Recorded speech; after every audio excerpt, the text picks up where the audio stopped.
sobre o COVID longo.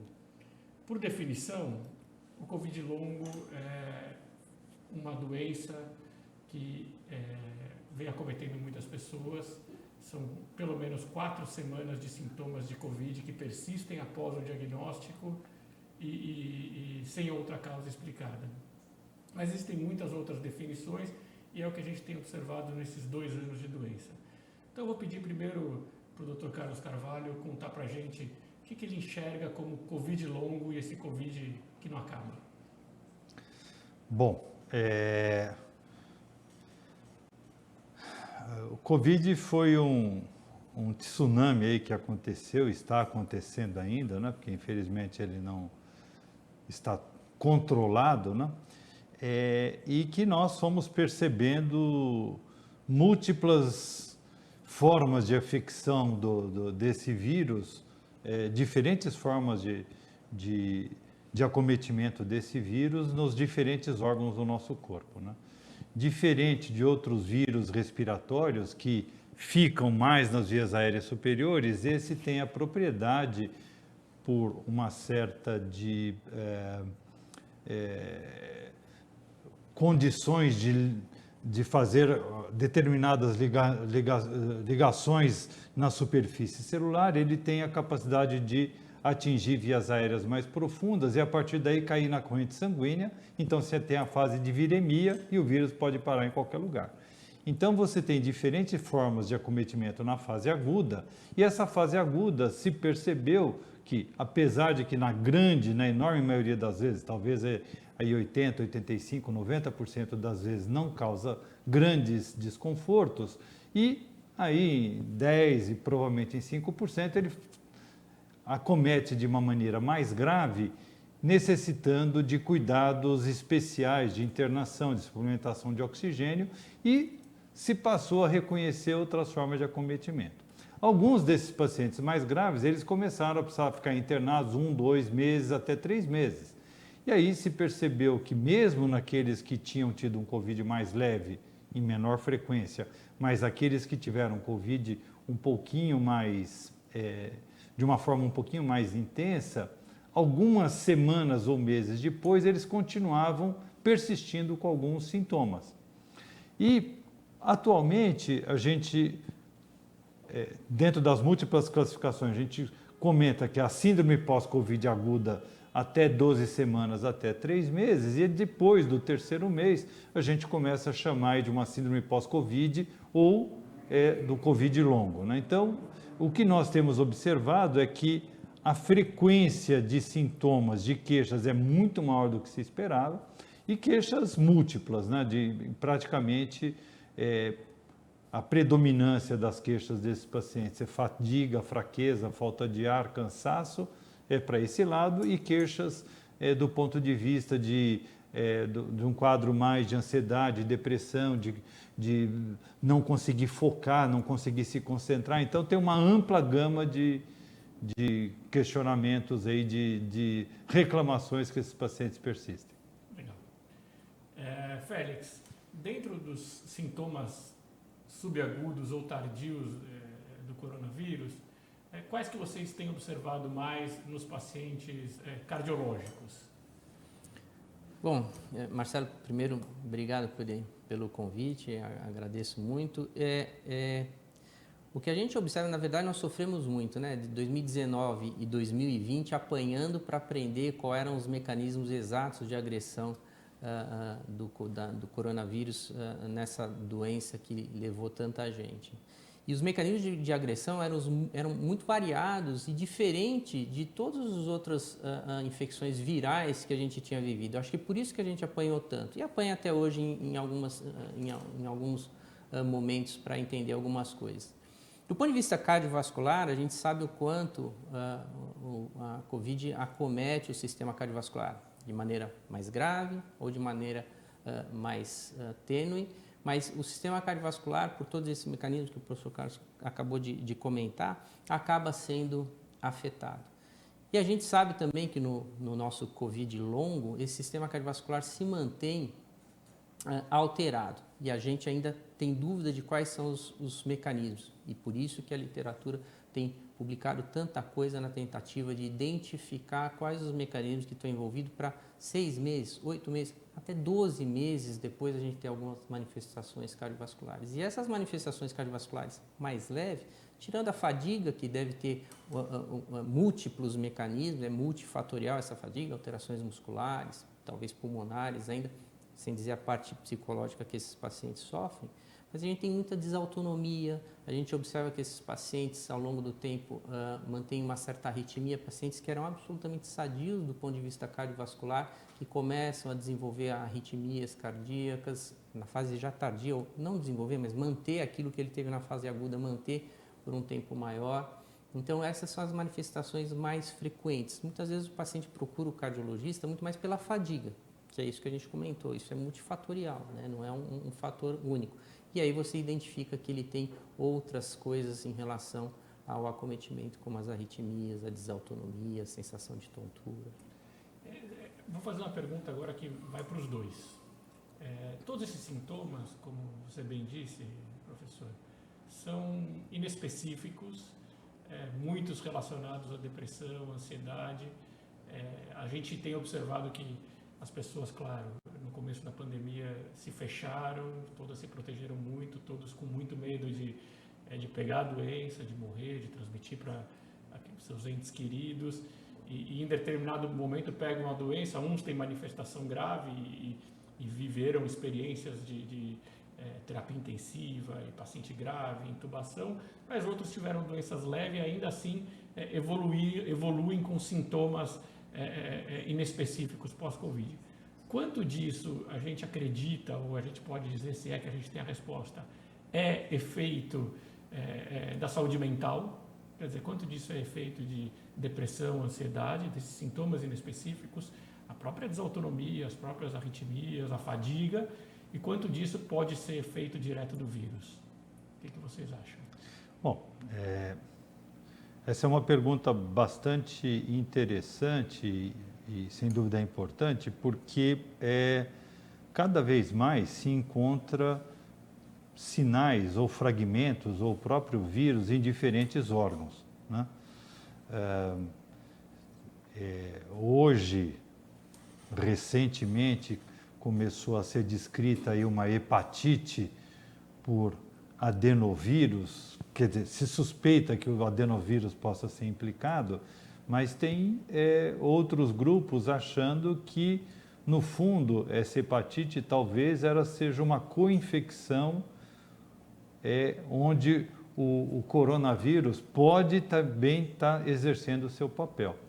Se começa o pessoal que faz necrópsia, começando a procurar melhor, acharam vírus em diferentes locais.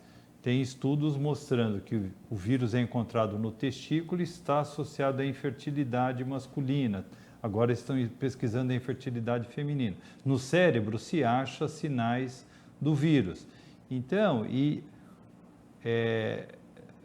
no músculo se acha sinais do vírus, no coração, obviamente no pulmão. Então, é muito difícil fazer essa quantificação. Nós estamos acompanhando uma corte de pacientes no Hospital das Clínicas, pacientes que tiveram internado entre 30 de março e 31 de agosto de 2020, que estamos agora fazendo avaliação de 2 anos. O Félix tem acompanhado uma parte desses pacientes e fazendo uma investigação na parte cardiocirculatória, nós estamos fazendo acompanhamento da parte pulmonar, o pessoal da fisiatria e da fisioterapia, acompanhamento muscular, o pessoal da neuropsiquiatria, acompanhamento neurológico. Nós já fizemos a avaliação entre 6 meses e 1 ano, e agora estamos fazendo a avaliação de 1 ano e meio a 2 anos.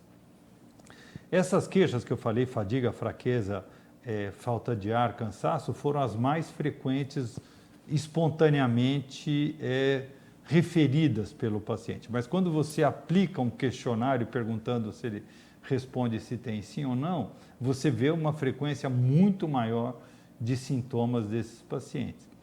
E é difícil diferenciar isso. O pessoal da neuropsiquiatria acabou de publicar um trabalho agora, onde eles tentam explicar essa fadiga. E ela está pelo menos relacionada nessa população de pacientes mais graves que tiveram internados naquele prédio do HC que ficou exclusivo para a Covid, elas se associaram a um déficit de oxigenação, teve uma associação, isso na avaliação atual é um déficit de oxigenação, e na avaliação pregressa, durante a internação, teve associado com os níveis de dímero D e teve associado com os níveis de PCR, com o status inflamatório durante a internação. Então, isso, de alguma maneira, vai modular para cá. Mas nós tivemos a oportunidade de realizar cerca de 200 testes ergoespirométricos cardiopulmonar de esforço e nós vimos que tem de tudo.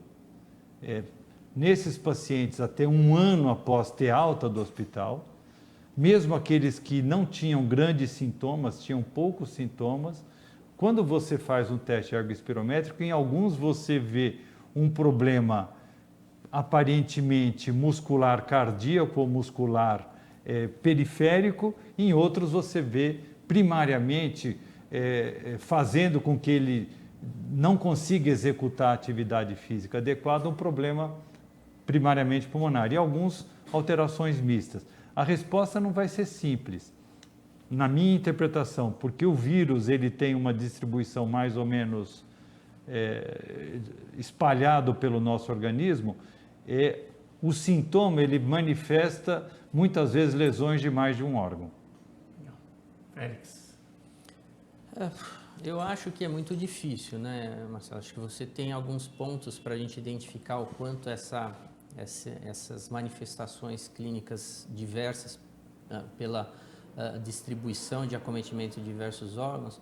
Eu acho que é muito difícil você identificar o quanto você tem de manifestação mais psicossomática, vamos dizer assim, desses pacientes, e mesmo do ponto de vista de depressão ou qualquer tipo de transtorno de ansiedade que esses pacientes possam vir a desenvolver, o quanto isso também não é uma forma de agressão do vírus. Existe um trabalho bastante interessante mostrando alterações de neurotransmissores. E a gente sabe que esses pacientes desenvolvem, de alguma forma, ou de mais grave ou menos grave, algum tipo de encefalite, assim como eles podem desenvolver algum tipo de miocardite, alterações musculares, enfim.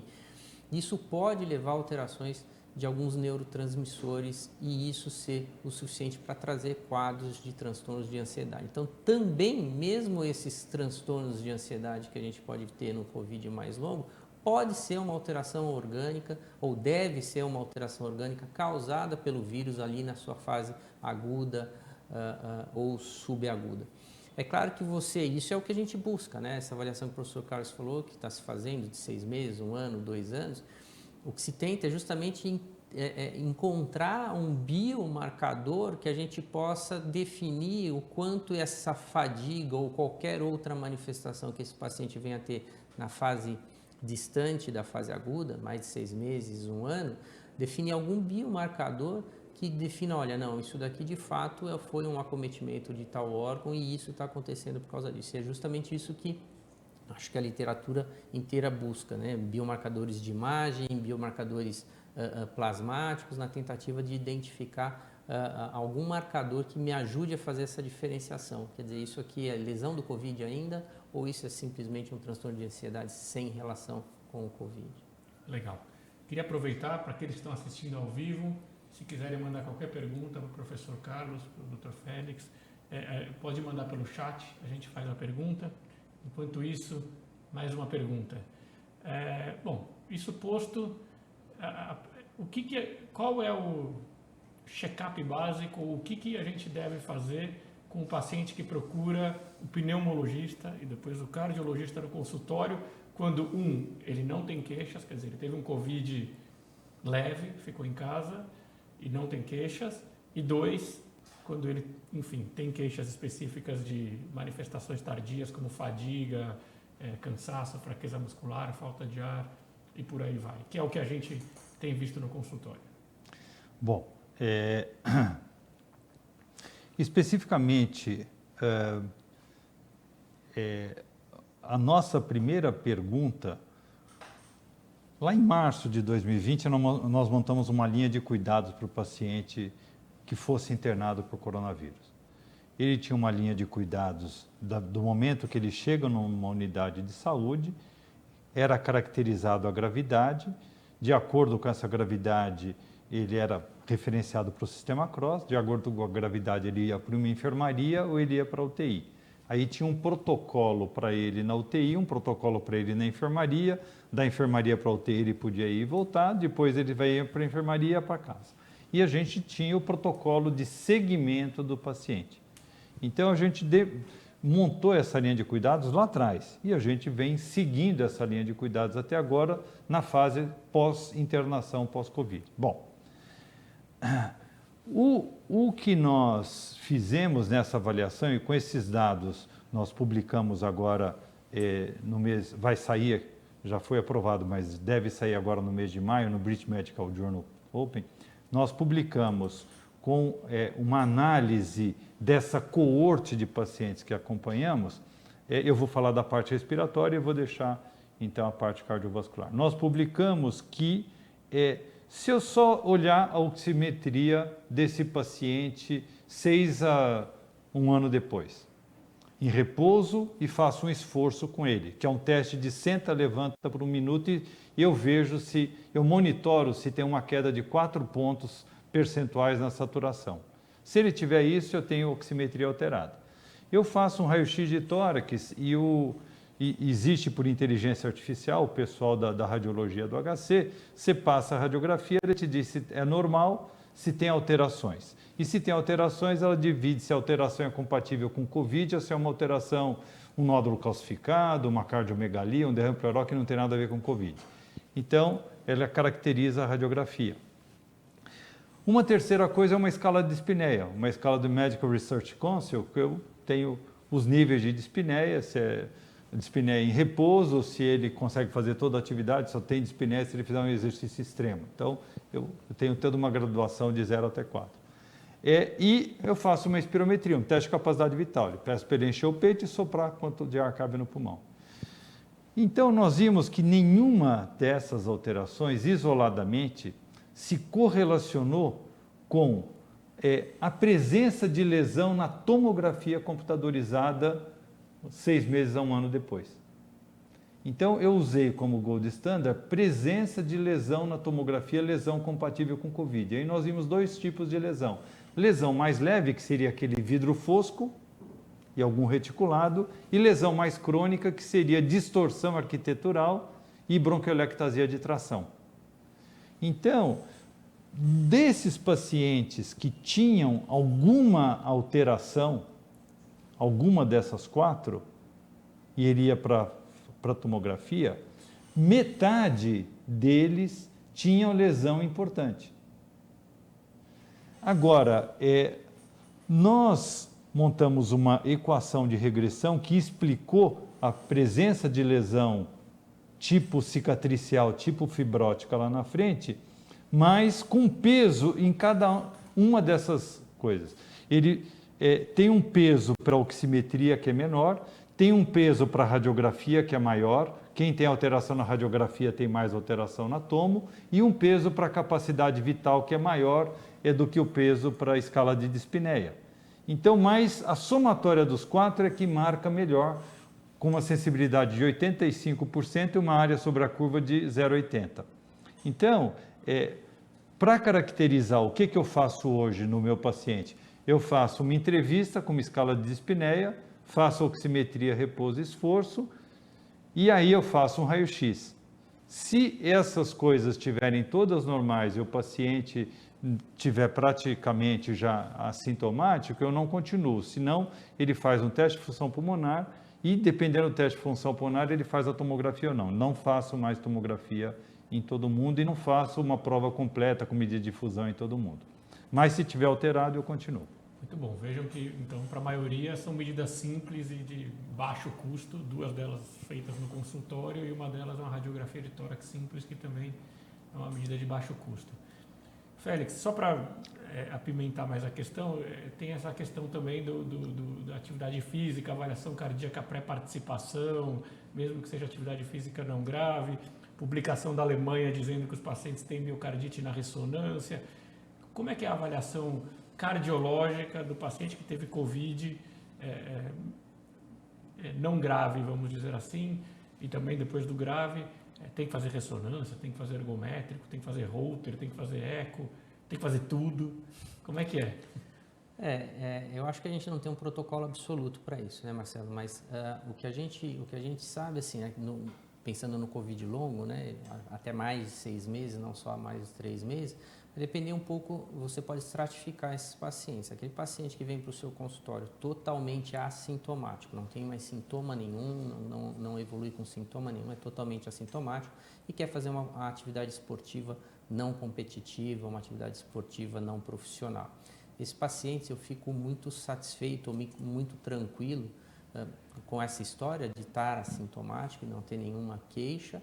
Um eletrocardiograma que não me mostre nenhuma outra alteração que me chame a atenção e, eventualmente, um exame de imagem como a ecocardiografia. Eu fico absolutamente satisfeito para liberar esse paciente para uma atividade física não competitiva, não profissional. Diferente daquele paciente que vem com algum desses sintomas que nós comentamos, né? Fadiga, eventualmente alguma palpitação, alguma dispneia. Esse é um paciente que a gente tem que avaliar com um pouquinho mais de cuidado. E nesses eu acrescentaria, nesses pacientes que vêm com queixas leves de fadiga ou queixas inespecíficas, eu acrescentaria algum biomarcador como o BNP para ver se essa fadiga tem alguma relação com algum grau de congestão ou de insuficiência cardíaca para esse tipo de paciente e eventualmente um Holter para ver as arritmias que ficaram. Agora, se você está me falando de um atleta profissional, né, nós iniciamos até a avaliação de alguns pacientes ou de alguns atletas de um clube de futebol. Esses pacientes têm até uma casuística da Universidade de Houston mostrando que dos atletas, de 26 atletas que tiveram a forma leve ou assintomática do Covid, quando foram retomar as suas atividades esportivas, passaram todos por uma ressonância magnética e eles encontraram 15% de alterações sugestivas de miocardite, o que não é pouco, né? Quer dizer, eram 26 atletas e nenhum teve a forma grave, foi a forma assintomática ou a forma leve e 15% deles tinham alguma alteração na ressonância. Então, quando a gente está falando de um atleta profissional ou um atleta competitivo, eu acrescentaria nesse grupo de pacientes, além do eco e do Holter, uma ressonância magnética. Ainda que a gente não saiba o significado dessas lesões. Exatamente. Né? A gente também não sabe, enfim, se outros quadros virais apareceriam, isso também se a gente fizesse ressonância de rotina. A gente tem esse trabalho de avaliação, né? Nós tivemos um trabalho com o Covid, que a gente está terminando as análises agora, infelizmente indivíduos que tiveram Covid de uma forma bastante grave e que foram a óbito, então um trabalho de necrópsia, e que nós observamos nessa corte de pacientes a co-infecção com uma série de outros vírus. Quer dizer, utilizando biologia molecular, nós fizemos o PCR viral no fragmento de miocárdio retirado desses pacientes e a gente vê uma série de co-infecções virais que a gente não sabe, como o professor Carlos falou, qual é a participação desses outros vírus em conjunção com a infecção viral, o que você desequilibra no sistema imune, o indivíduo já previamente portador de algum outro vírus, que isso possa desequilibrar. Então, de fato, a imagem da ressonância não acrescenta, a imagem da ressonância não te dá garantia de nada. Agora, se você tem uma imagem de ressonância de um realce associado a um Holter com um ataque ventricular ou com uma arritmia, isso já te chama um pouco mais a atenção. Um ergo espirométrico, né? Algum valor para troponina ambulatorial? Eu acho que para o Covid longo, eu acho que o valor é muito limitado, né? Para esses pacientes que têm 6 meses, 1 ano de Covid, estão assintomáticos ou com sintomas muito frustros, como uma fadiga, sintomas inespecíficos, eu acho que o valor dele é muito duvidoso e muitas vezes confundidor, né? Então, eu não seria uma rotina. E você falou muito bem, nos atletas, obviamente nos atletas competitivos ou profissionais, a ergospirometria é mandatória até para você ver se não desencadeia alguma arritmia ou algo durante o esforço físico. A gente está chegando perto do nosso tempo, mas queria fazer uma pergunta que eu já sei que a resposta não vai ser das mais animadoras. Se a gente tem pouco conhecimento relacionado ao diagnóstico e algum conhecimento relacionado à fisiopatologia, tem tratamento, professor? Por quê? Para esse Covid longo e esses sintomas? O que a gente tem visto é assim, os tratamentos eles estão muito fragmentados, né? Se o indivíduo, por exemplo, tem algum sinal de uma pneumonite intersticial que possa estar evoluindo para fibrose, tem pelo menos uns 4 estudos registrados no Clinical Trials para testar drogas antifibróticas para ver se isso vai mudar o curso. Não se sabe. Tem alguns médicos que estão utilizando, digamos assim, off-label por enquanto e dizem, olha, na minha experiência está uma maravilha, tal. Não, nós, na nossa população, na nossa coorte, que nós temos cerca de 350 tomografias e a gente vem acompanhando, nós vimos Covids gravíssimos que 6 a 8 meses depois, a radiografia e a tomografia limparam totalmente, mesmo sem ter tomado o antifibrótico. Então, eu acho que a maneira como a resposta imune do paciente contra a virulência desse agente infeccioso vai modular esse tipo de resposta. É a sua carga genética. Tem gente que faz cicatriz hipertrófica até um queloide, tem gente que 2 dias depois sumiu, né? Então, tem um componente individual da pessoa, né? E tem esse balanço entre a resposta imune e a virulência. Então, eu acredito que esses tratamentos, eles por enquanto estão muito voltados. O pessoal da psiquiatria tem feito uma abordagem dos quadros de ansiedade e depressão. O pessoal do otorrino está trabalhando com estímulo para voltar, olfato principalmente, porque o paladar acaba vindo um pouco junto. Quando tem arritmia, o pessoal da cardiologia tem tentado atuar no sentido de dar uma melhorada nesses surtos de arritmia, ou controlar pelo menos. Então, e principalmente o que a gente tem feito intervenção mesmo, nos que estão com fraqueza muscular, quase todo mundo se beneficia ou tem se beneficiado de fazer alguma reabilitação, algum programa de reabilitação. Então, eu diria que o programa de reabilitação, para mim, me parece a coisa mais simples e mais adequada de ser orientado ao paciente, desde que ele não fique hipoxêmico, não faça nenhum distúrbio cardiovascular durante a atividade física. Félix?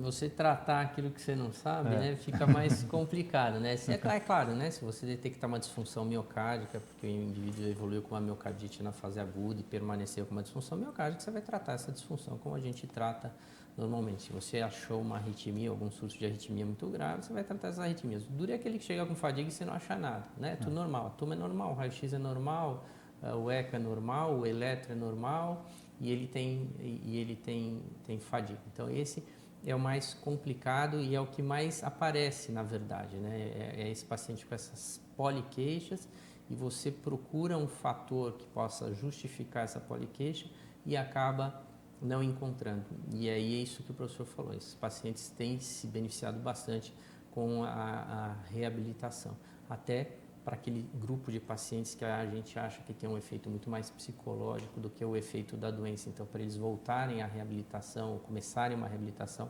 parece que os motiva e lhes deixa mais tranquilo em relação à doença. Eles ficam mais seguros, né? Mais seguros. Não tem dúvidas, né? A reabilitação, sem dúvidas, aliás, não só no Covid, né? A gente pode falar de todas as doenças, pode ser doença pulmonar obstrutiva crônica, pode ser insuficiência cardíaca, infarto. De forma geral, é uma das medidas mais efetivas, mas a que menos tem aderência dos pacientes. Porque os pacientes, eles querem a mágica, a pílula mágica, que é alguma coisa que não requer tanto esforço. E a reabilitação é gratuita ou quase gratuita, não requer ir à farmácia nem nada, basta fazer, mas ainda assim é o que as pessoas menos fazem e é o mais difícil. Mas eu concordo que é o mais importante. Muito bom. 1 minuto para comentário final. Está acabando, vai acabar, ou nós vamos conviver com isso por muitos anos até chegar o próximo vírus. O que o senhor acha, professor? Bom, eu acho que está acabando esse surto, né? Que nós tivemos a Gama e depois veio a Delta, agora está a Ômicron de janeiro para cá, pegou e dominou. Como o vírus ainda está circulando e tem ainda pessoas suscetíveis e à medida que vai tendo mutações, vão outras formas de infecção podem ocorrer, eu acredito que ainda vamos conviver com o vírus e novas mutações podem ocorrer. Se pensar pelo meu cansaço individual de estar correndo atrás do Covid há mais de 2 anos, eu oro, sinceramente, peço para que não ocorra, mas a gente tem que estar esperto porque esse novo coronavírus, que já está ficando velhinho, ele ainda vai dar trabalho. Mas eu acho que vai dar trabalho, principalmente vindo vacinas melhores, né? Eu acredito que vão vir vacinas de 2ª, 3ª geração de qualidade melhor. Acho que vai ficar uma coisa parecida mesmo com a influenza. A gente vai ficar convivendo com ele, como com H1N1, numa dose, numa intensidade mais baixa. Mas com certeza virão outras viroses por aí. Eu nunca imaginei que eu fosse conviver com uma doença desse tipo aqui na minha vida ativa, então foi uma surpresa negativa por um lado e uma grande oportunidade por outro, mas vão vir outras, não há a menor dúvida, né? Então, como esse é o meu minuto final, eu queria agradecer a SOCESP a oportunidade de estar aqui, agradecer você, Marcelo, esse bate-papo e estar aqui conversando com o Félix, que sempre fala para mim, ele é meu médico, ele fala para mim, faça exercício. Aí eu falo, puta mesmo, eu vou fazer, mas eu faço. Não tanto quanto ele pede, mas eu faço. Tá bom.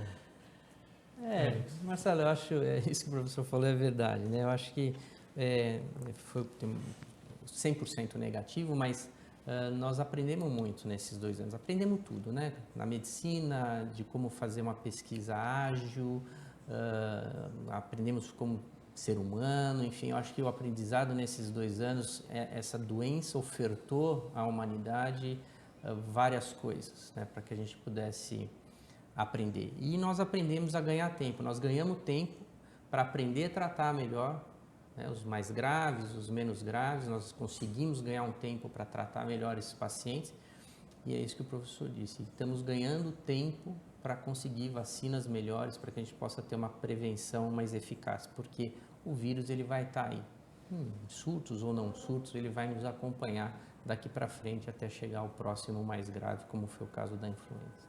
Legal. Aprendemos também a fazer podcast, palestras e atividades online, o que é muito bom para... E atender paciente online também. Atender paciente online também, o que é bom para democratizar e poder educar a gente por todo o Brasil, o que é muito legal. Eu queria mais uma vez agradecer em nome da SOCESP. Muito obrigado pela participação. Agradeço a todos que nos assistem ao vivo e aqueles que nos assistem depois no material gravado. Foi ótima conversa. Mais uma vez, importante orientação para toda a população que se vacine.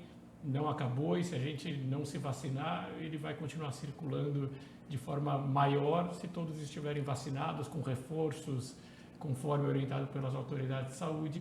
Talvez a gente consiga conviver com ele de forma mais saudável. Muito obrigado a todos, aos 2 principalmente, aqueles que nos assistem. Bom dia a todos.